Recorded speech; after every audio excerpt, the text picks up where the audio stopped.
That's Marshall's Law. The new Road to Romance. How you can become a fast-lane flirt. Tonight at 11. Good morning. Shocking arrest. A Homeland Security official charged with trying to seduce a minor over the internet. Delay of the land. Republicans scramble to regain their footing after Tom DeLay says he's bowing out of Congress. But can they do it in time for the midterm elections? And cloudy days. Sesame Street has been a hit with kids, parents, and educators for years.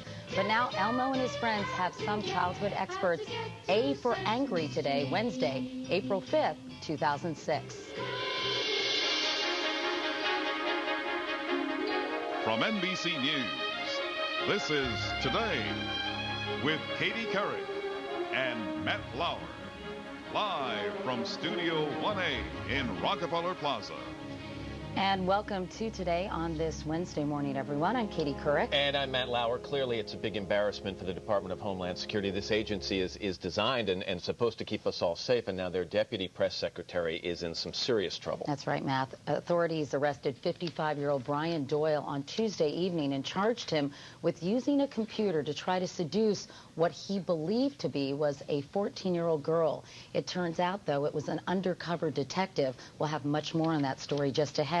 We'll also show you the dramatic congressional testimony from 19-year-old Justin Berry, the teenager we first talked to on Tuesday. He told Congress how he was victimized online by more than 1,000 men. Now he's angry that so little has been done about it. Matt? Katie, also ahead, we're going to have some crucial advice for women who are going to a bar or a party where drinks will be served. We're going to go undercover to show you just how easy it was for our own security expert to slip something into the drinks of some unsuspecting women.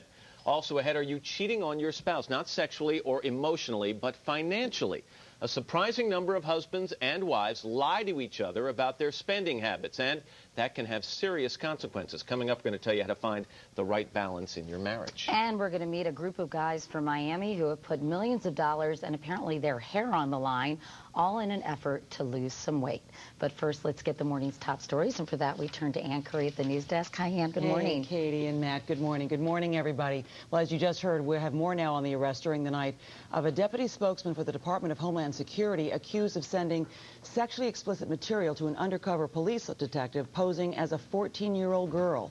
NBC's justice correspondent Pete Williams has more on this story this morning. Pete, good morning.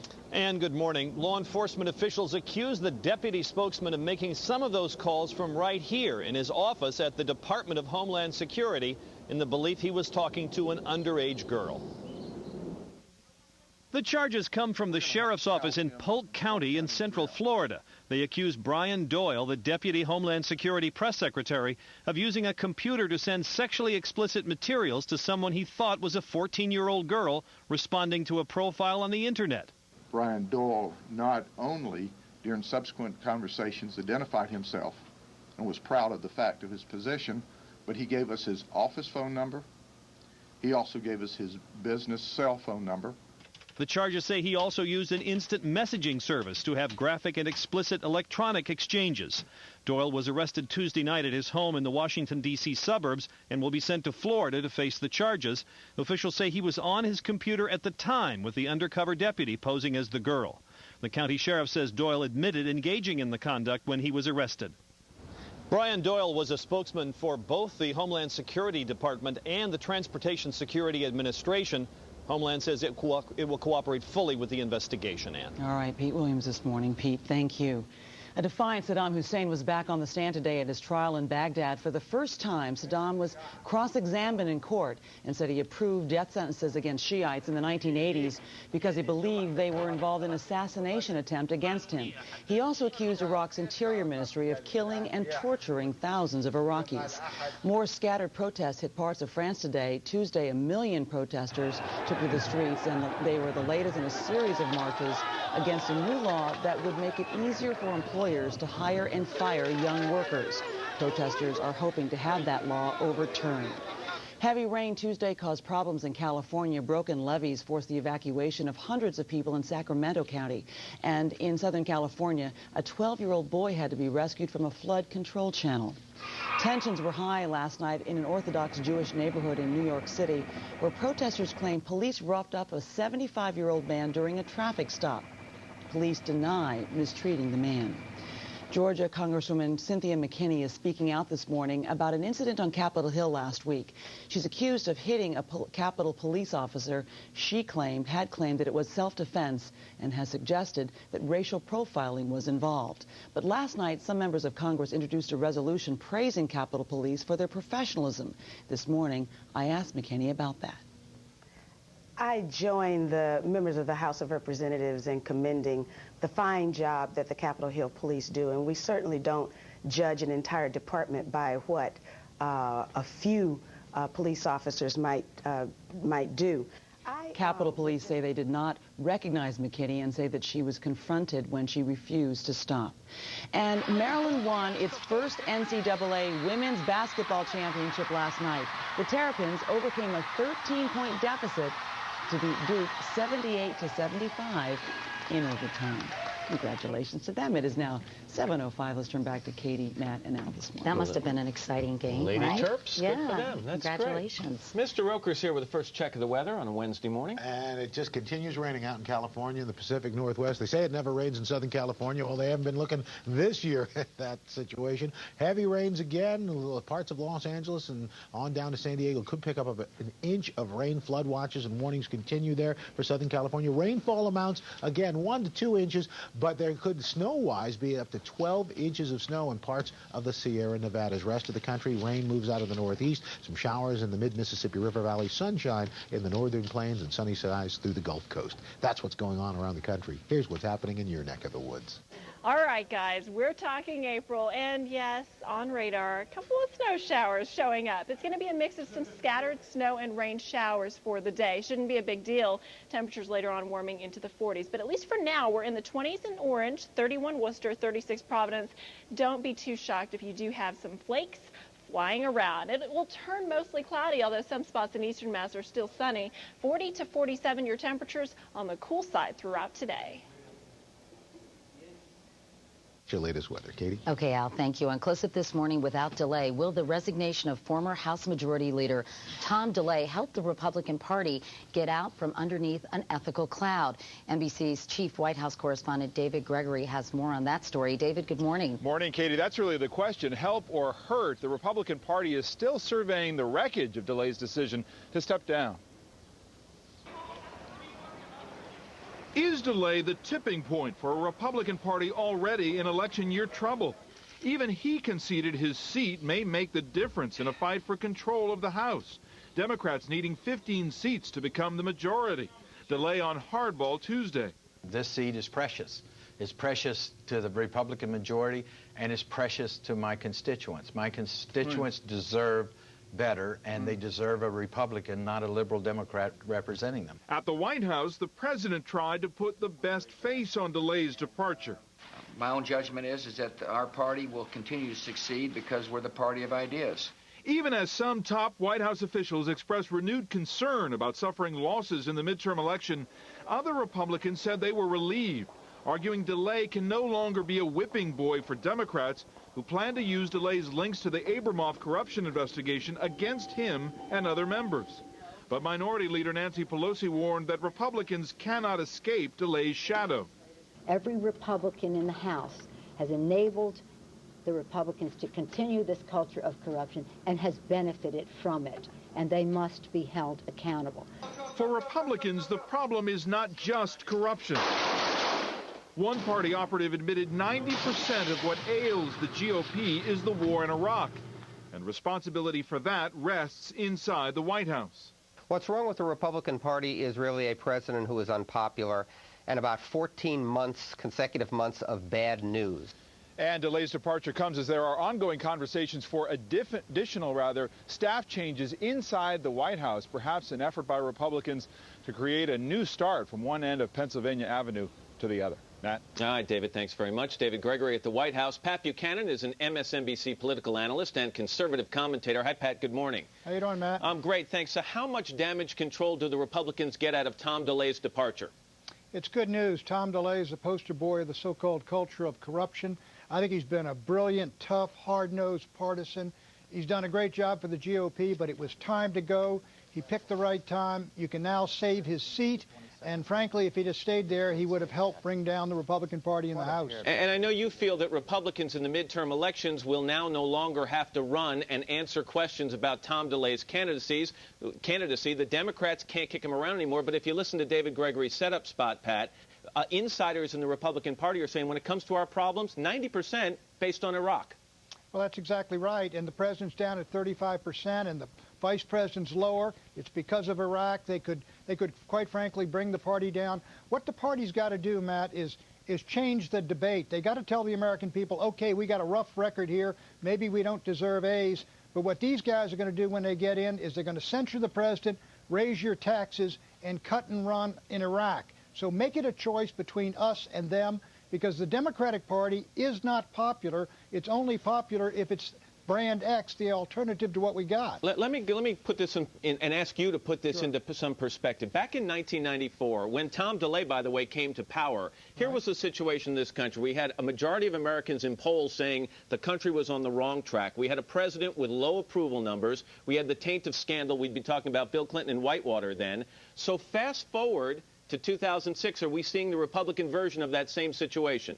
You've got an identical situation. You're exactly right, Matt. And it would be likely that the Republicans would be swept out of both houses, except for this. They've gerrymandered these districts, so you got to dynamite some of these House guys out. Unless they're indicted, you can't get rid of them. And secondly, I think the Republicans can turn this around if they turn it into a battle. That was a straight anti-Clinton vote. The Republicans didn't lose a House seat, Senate seat, or governorship in that election. Also, Pat, isn't it different except for this, too? Back in 1994, the Republicans capitalized with a bold idea. They had Newt Gingrich's contract with America. And so the question is, what are Democrats putting forward now? What's their agenda now other than pouncing on Tom DeLay? Their agenda is censure the president and raise taxes. They don't have a really positive, attractive agenda. And that's the one hope the Republican Party has got, Matt. They make it not a referendum on the president or how we've done, but a contest between red and blue. Do you want taxes down or do you want the president censured? That's the only way the Republican Party can come back. I think they're in real trouble. If the election were held now, they would certainly lose the House. But I think they got a chance. And frankly, the president is a fighter, and he's a good campaigner. This isn't going to be a 10-point difference by the fall. Let me end on something. On Tuesday, the president was talking about his new chief of staff, Josh Bolten. He said, I look forward to recommendations from him about how to get the White House to function in an effective way. So do you expect, I mean, if we read between the lines there, are we talking about more major changes within the White House? I would see significant changes in the White House staff and maybe 1 or 2 cabinet changes. Who? Rumsfeld is under fire. The fellow at the Treasury's under fire because the economy's pretty good, but the president's not getting credit.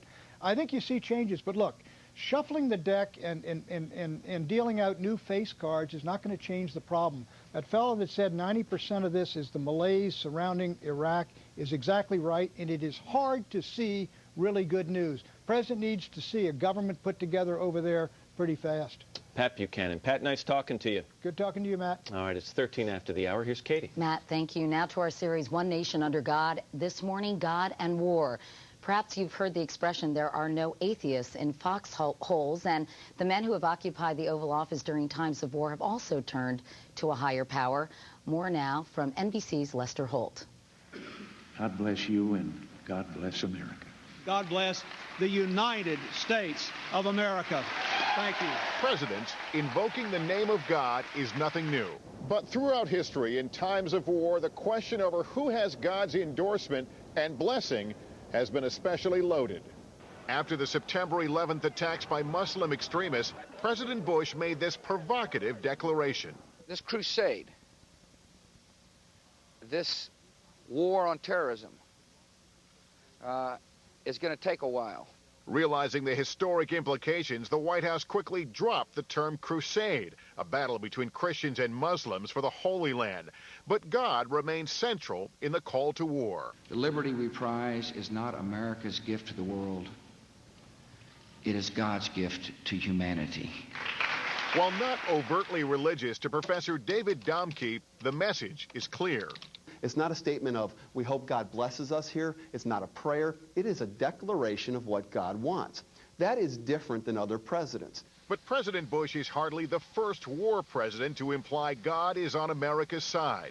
John Meacham is the author of American Gospel. He has been fully, I think, within the mainstream of religious presidential rhetoric.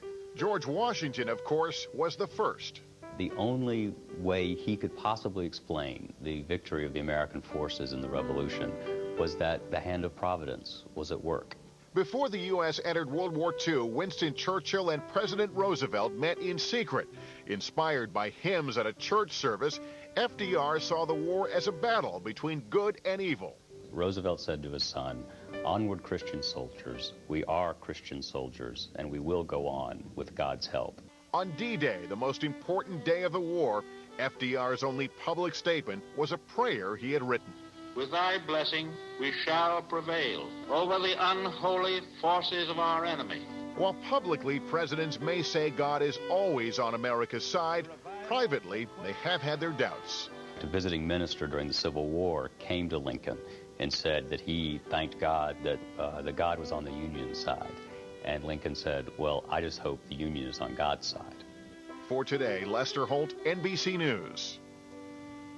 It is 7:16. Once again, here's Matt. All right, Katie, thank you. More now on the teenager who spoke to us exclusively on Tuesday. 19-year-old Justin Berry told us how he'd been victimized on the internet by hundreds of sexual predators. Then he went to Capitol Hill to share his harrowing tale. The story from NBC's Nora O'Donnell. The internet's dark underworld was exposed in dramatic and graphic testimony. For 5 years, beginning when I was 13 years old, I operated a pornographic website. Justin Berry told stunned lawmakers he was paid by more than 1,000 men to strip and perform sex acts. Part of me wanted to die, and every day on camera, part of me did. For Justin, a lonely teenager, it all started with a webcam. My mom had used all the latest child protective software, but she was no match for the child predators. Justin's disturbing story was uncovered by reporter Kurt Eichenwald, who also testified and asked questions of his own, wondering why so little has been done after Justin gave authorities so many predator names and accounts. There was a day he said to me with tears in his eyes, "Why is it the Justice Department doesn't care about the men who molested me?" Mr. Berry, is there anybody in this room who you believe molested you? Yes, Ken Gourlay. In another dramatic twist, one of the men accused of exploiting Justin had been called to testify. And yet Gourley remains a free man. Did you ever have sexual contact with Justin Berry? I will decline to respond based on Fifth Amendment privilege. Justin turned over to the Justice Department his webcam and 1,500 names of potential pedophiles, and yet there have been only 2 arrests. The Justice Department says there is still an ongoing investigation. How many more kids have to fall through the cracks before we begin to declare war on predators and pornography on the internet? An online epidemic exposed as law enforcement officials warn 50,000 digital stalkers are preying online at any moment. For today, Nora O'Donnell, NBC News, Washington. 7:18. Once again, here's Katie. Matt, thanks. Turning now to a much lighter subject. The furry gang at Sesame Street has been creating sunny days and sweeping the clouds away for generations. So why are some child development experts angrier than Oscar the Grouch over Sesame Street's new DVD? Here's NBC's Michael Oku. At a video store near you, Elmo. That's a good idea. And Big Bird, the Cookie Monster, too. They're likely among your child's best friends, and hard to believe, child development experts are coming out against their new DVD. I think it's risky. I think it's kind of an uncontrolled experiment on babies. The DVD's Sesame Beginnings from the producers of Sesame Street target babies as young as 6 months old. They are developing their brains very significantly, and there are better things for them to do. Experts worry babies who watch TV may develop language and learning problems. And the American Academy of Pediatrics says parents should keep their babies away from TV. We would prefer to have youngsters under the age of 2 not watching television. Studies show that only 6% of parents are aware of the Academy's recommendations. Some child development experts are worried that the power of the Sesame brand will convince parents that their babies will benefit from watching videos. Marketing to the under 2 set is already big business. You might have watched Baby Einstein with your kids or Blue's Clues. The parents we found were generally open to the new Sesame DVDs. Anything to educate our children and make them feel good and make them laugh. The folks at Sesame Workshop say the videos are designed to promote parent-child interaction, to educate parents about their kids, their moods. This is not a DVD that is designed to maintain the visual attention of babies so parents can just plop them down in front of the television. They even recommend after 30 minutes you simply turn off the DVD. The question, are you tuning into your baby or turning her on to bad habits? How to get to Sesame Street. For today, Michael Oku, NBC News, Los Angeles. And still to come this morning on Today, your cheating heart and wallet. Why so many men and women lie to their spouses when it comes to money. But first, this is Today on NBC.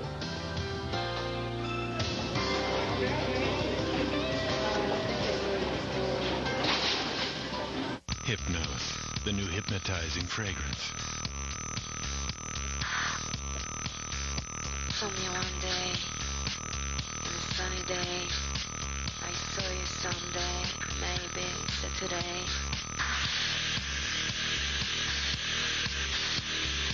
Hypnos, the new hypnotizing fragrance.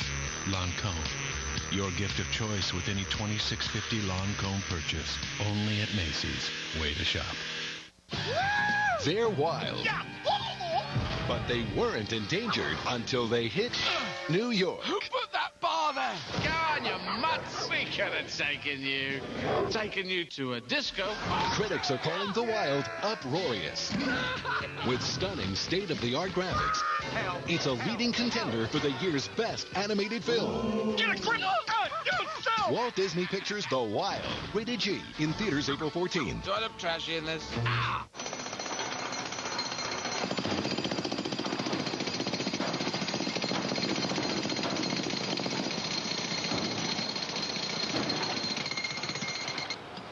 Introducing Dunkin' Donuts Turbo Hot. Coffee with a shot of real espresso to power you through the day.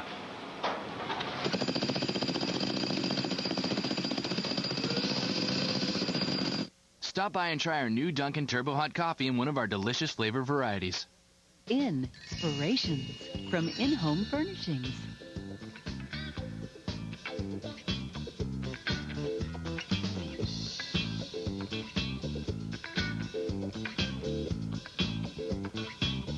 New inspirations.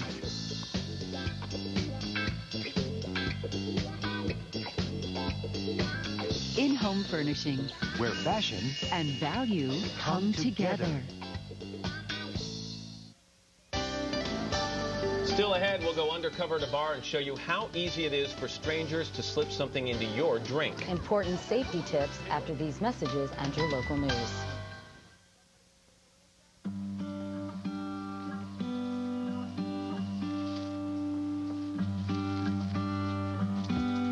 We're growing a better spring at Sears. A spring with more craftsman power. A spring with more savings. Sears has everything you need for a brand new season. And with 0% financing, it's easy to get started. Spring changes everything. This week only at Sears. Mommy doesn't make it like that. This is a daddy way of making it. Yeah, she chops everything up. Well, the nice Jimmy Dean people chop this for me. Why? Because I like making breakfast, but I don't always have time. Why? Because I have to be at work early to light and heat the earth. The day begins with a great breakfast. Introducing new Jimmy Dean skillets. Diced potatoes, peppers, onions, and sausage. You just add eggs. On DVD. Hurry up! Come on! Don't miss your chance to bring home America's #1 DVD in time for Easter. Are you prepared for what awaits you? The Chronicles of Narnia. Only today on DVD. Last fall, I moved into our dream house, and my allergies acted up. I tried to cover everything. I even took down my curtains. I don't recommend it. My doctor said that I developed new allergies. Where? My basement? Who knows what's down there? Are your allergy symptoms worse than before? You may have developed new allergies. That's why it's important to discuss all your symptoms with your doctor. He may suggest simple changes like using a dehumidifier or prescribe an allergy medicine or both. Zyrtec is the #1 prescribed allergy medicine in the U.S. Ask your doctor if Zyrtec is right for you. It's approved to treat both indoor and outdoor allergies and even treats itching due to chronic hives. Zyrtec's most common side effects in adults include drowsiness, tiredness, and dry mouth. Lots of allergies, just one Zyrtec. Millions of women who smoke put off quitting for fear of gaining weight. The Commit 4 milligram lozenge can help you gain less weight while you use it to quit smoking. Dogs want to be where we want to be. It's only natural. And because we spend so much of our time indoors, so do they.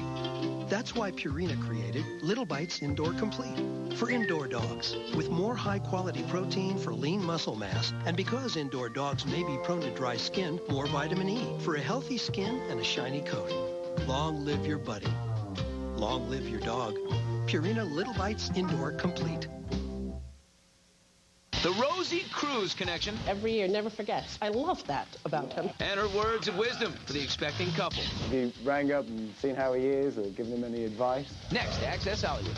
Access Hollywood, tonight at 7 on 7. Is it Pottery Barn? Crate and Barrel? Even better. For real style, great quality, and surprisingly low prices, it has to be Boston Interiors. This week, don't miss our spring home sale with savings on everything from sofas to dining, bedroom to home office. Boston Interiors. Your furniture has arrived. 7 News is brought to you in part by DSW. Indulge your passion for shoes. This is 7 News. Good Wednesday morning, everybody. 7:27. I'm Krista Delkamp, and grab a heavier coat. Chicago, kind of a colder morning out there today. Colder morning and a few snow showers, believe it or not, here in April. What we're watching is the snow is starting to reach the ground and at a pretty good clip in places like Charlton and Auburn, along the Pike, Fiskdale, Southbridge, Sturbridge, westward towards Palmer. Also, parts of northern Rhode Island down near Woonsocket, and also Attleboro could be picking up some flakes, still waiting on them in Boston. Temperatures right now near freezing, later on in the day only in the 40s. All right, in the headlines this morning, arraignment today for 2 men accused in an execution-style murder back in January. 39-year-old Edward Schiller was found shot to death behind the wheel of his car in a garage in Newton. At the time, police say he was a deliberate target. Well, last night, they arrested James Brescia of Waltham and Scott Foxworth of Dracut.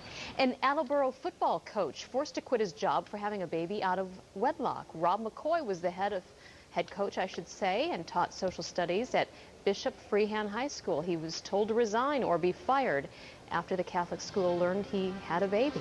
More news in a half hour.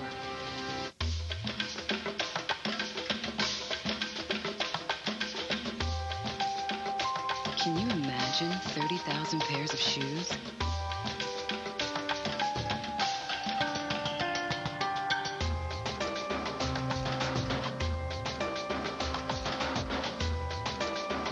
DSW lets you indulge in your passion for shoes. To find a store near you, go to dswshoes.com.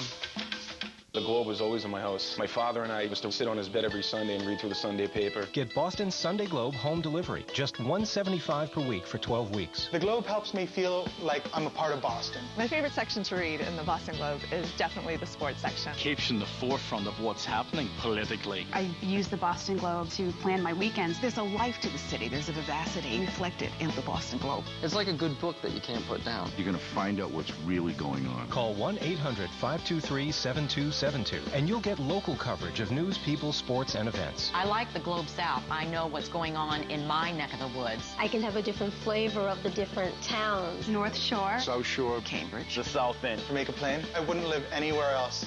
Call 1-800-523-7272 for Sunday home delivery and get 12 weeks for $175 per week, a 50% savings. It's the best feeling in the world on a Sunday morning to wake up and know that the Globe is right outside my door.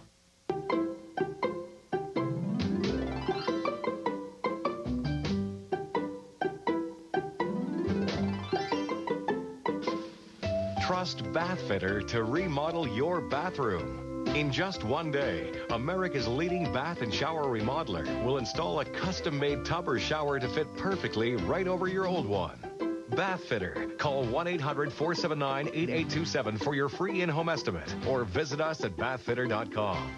We are back 7:30 now on a Wednesday morning, and this date, April 5th, has seen some pretty momentous occasions throughout the years. 1937, Colin Powell was born. 1954, Elvis Presley recorded his debut single, That's All Right. And 1991, how about this? A girl from Arlington, Virginia officially hit the big time. Take a look. From NBC News, this is Today with Bryant Gumbel, Catherine Couric, and Joe Garagiola. Good morning and welcome to Today on a Friday morning and to a new chapter of Today. How did it sound? Sounded good, yeah, but I still can't decide whether I'm Catherine or Katie. No, Alex, re-rack it for us, will you? Catherine Couric. One more time, Alex. Catherine Couric. Thank you very much. There you go. In case you haven't gotten the message, Katie is now a permanent fixture up here, a member of our family, and especially welcome one. Permanent fixture. We should alert the folks from Guinness that Katie is now the longest-serving anchor in Today's Show history. How about That's that? a lot of I think mornings, I thought I young started lady. when it was black and white. Meanwhile, I think that was like 172 hairstyles ago. Wow, so many days. Anything new? Well, not really, Matt, actually. Yeah, actually, there are some things that are new, and I guess this is the appropriate time for me to share my future plans. I wanted to tell all of you out there who have watched the show for the past 15 years that after listening to my heart and my gut, two things that have served me pretty well in the past, I've decided I'll be leaving Today at the end of May. It was really a very difficult decision for a lot of different reasons. First of all, because of the connection I feel with you. I know I don't know the vast majority of you personally, and it may sound kind of corny, but I really feel as if we've become friends through the years. And you've been with me during a lot of good times and some very difficult ones as well, and hopefully I've been there for you. I can't tell you how grateful I am for the support you all have given me, and so appreciative that you've included me in your morning routines. Another reason that this decision was so difficult is my relationships with the people on this wonderful show, and I'm thinking about the crew and the control room and all my friends at NBC across the street. You know, the notion that we're a family is not just some cheesy promotional device. I really care deeply about the people here, from everyone who works behind the scenes to the faces that are familiar to all of you, like Al and Ann, and yes, of course, Matt. Once in a while, we get on each other's nerves. Well, he gets on my nerves. But I could not have asked for a more talented partner or better friend. And just as Dorothy said to the Scarecrow, I think I'm going to miss him most of all. It's been such an honor and a privilege to occupy this seat for as long as I have. One of the things I've always appreciated about the Today Show is its rich tradition and its place in history. In January, it celebrated its 54th anniversary. Not only was I thrilled that the show is actually older than I am, but I was also reassured that this is an institution that will continue to grow and thrive because of all the extraordinarily dedicated people who work here and care about this show as passionately as I do.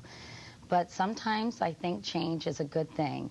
Although it may be terrifying to get out of your comfort zone, it's also very exciting to start a new chapter in your life. So for now, it's not goodbye, at least not yet, but a heartfelt thank you for 15 great years.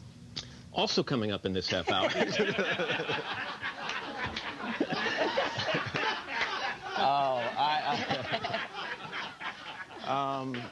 Talk about mixed emotions. First of all, I hope you know that everyone here across the street, we feel the same way about you and echo your sentiments and mixed emotions, because it's hard to imagine being here and not having you sitting next to us. Thanks. But also we're thrilled for the fact that you're going to take on a new challenge. I'm looking, did it say anywhere in there about where you're going? Well, at this point, I'm thinking about opening up a secondhand bookstore in Montana. But if you were a guest on the show, I wouldn't let you get away without saying, so what are your plans? I am. Well, I know it's the worst kept secret in America, but I'm going to be working on the CBS Evening News and 60 Minutes, and I'm very excited about it, but I can't tell you how much I'm going to miss everybody. Well, good news is... Can I come and visit? You can come anytime you want, and the good news is we've got a couple of months to say a proper goodbye. We're going to have a lot of fun and relive a lot of great moments. But you're going to be so sick of me by the end of May. You're going to be like, goodbye already. We are so proud of you. Oh, thanks, and Matt. we'll miss you so much. Thanks. Thank you. Let's get a check of the weather from Al. Today's weather is brought to you by ERA Real Estate. Visit us at ERA.com. We're always there for you. And let's take a quick check of the weather, show you what's going on. And for today here in the Northeast, wet weather and some snow to talk about. Big area low pressure, upper level low causing those problems. Looking at rain moving through the Northeast. Midsection of the country looking pretty good. The exception of mid-Mississippi River Valley got some wet weather there. Windy conditions through the Southwest and a lot of rain again in California. That's what's going on around the country. Here's what's happening in your neck of the woods. And as Al mentioned, we are dealing with some snow in pockets. In Boston, you're saying, what snow? It's not here just yet, but there are already some flurries in Worcester, and there's some steadier snowfall in Springfield right along the Pike as well through 91 and southward towards Connecticut. And we will be getting in on those scattered snow showers, as well as maybe some rain mixing in that will be pivoting through our area as we progress through the day. Temperature 35 in Boston, 31 in Worcester, 27 right now in Orange. And here's a look at your 7 on 7. Chilly today, only 46 degrees. And that's your... Oh, hell just froze over. Hail, hail, the gang's all here. Oh, Katie, you know, it feels like my sister's going off to college. I well, mean, I'll who's come leaving for the holidays, and you know, I want to make sure you've got your toothbrush, your bags packed. I want to make, but you know, I'm so excited for you. Thank Sam. But I woke Ann up last night to talk to her. At 10:30, that's why I'm a little groggy. I can get back to sleep. No, just, you know, but our hearts are heavy. Oh, because well, you have made a lasting imprint on this program. We're so lucky that you guys are all so talented, and we've got such a great team. And it is true, the Today Show has always been bigger than any one person. So I'm excited for the months and years ahead for you. Well, years maybe, I'm not sure. Did you get a memo we didn't get? I'm excited for the weeks you have. I remember the first time I worked with you in Washington, D.C. on the Sunday Today Show, and I knew it was special then, and it's special now. And they are very, very lucky at CBS. Oh, well, thanks, Al. Thank you. Thank you so much. Anyway. You can still give us hair advice and sure, I'll give you grief about our hair. Yeah, sure, I'll call you and do that. Anyway, I'm very excited. Speaking of hair, my mom's so funny. She called me yesterday and said, "You're on the cover. You're on the front page of the Washington Post, and get a haircut." All right, Mom. So you see where I get it from, right? But again, May, we're going to have some fun in May. We're going to live through a lot of great memories. And we're going to throw one huge party, too. So anyway, well done. Well done. Get we're your back. hand off my neck. We're back right Can't after wait to this. see Bob Schieffer do that.